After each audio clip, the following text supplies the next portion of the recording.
So I'm Darren and this is Arthur, and this is our project. He's actually blue, but I painted him brown so he looks really great in the interior. So let me give you the tour. This project was design archaeology. We kind of had to pare away until we got down to the layer that was very special.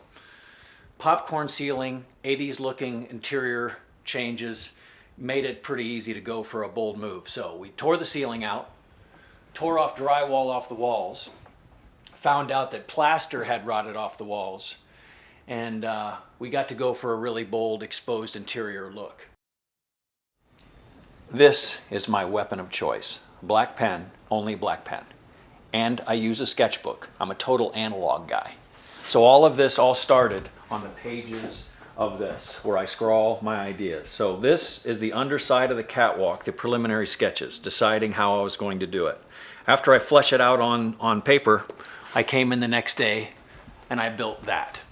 So I sliced out all of the floor first, brought all of the wood down, flooring I peeled off and laid up top on the second floor, and then by myself came and shot it all into position and then relaid all of the floor.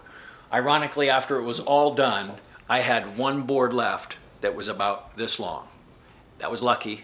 I'm not that smart. The first time we walked through the space, we knew that this was going to be like the rock star center of the house. The kitchen was in the back and it was very small. This used to be the classic dining room, which in today's modern life means you just walked through it to get to a really crappy kitchen. So to make this was real drama. There was a bad chimney right here that needed to be brought down. Brick. And unfortunately, the demo guys thought the best way to bring that thing down was to knock it over like a tree.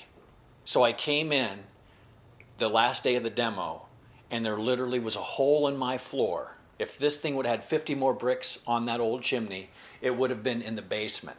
So I actually built the catwalk while there was an enormous hole in the floor. That was drama number one. This chimney structure is new, and it's made of steel. But the finish is actually a very high-tech oxidation process. In other words, it's rust. I have a friend, Sean McDougall, who's a fantastically gifted artist who basically does paintings in rust, and he was my rust coach. And in the process, I pined away over which screws to use and what size, and built this with this little Art Deco detail, which I love. I said I started the Deco-Dustrial movement of taking industrial looks and mashing it with old classic design shapes. And then again with a satin kind of matte finish. It looks almost leathery, which is total happy accident. So this is literally almost like my sketchbook that had come alive. This was a completely strange looking skylight, and in my sketch I thought it'd be great to take an old window frame and actually just place it right in. And I found this in Johnstown, Ohio at the Reclaimed Barnwood guys. They do a great job. I have a lot of things that I got from them. And they actually, all I had to do was take a table saw and just slice the back side of it a little bit, and it dropped right in place. Still with the original patina right on it, which I love. Something old, something new. So I'm very proud of these.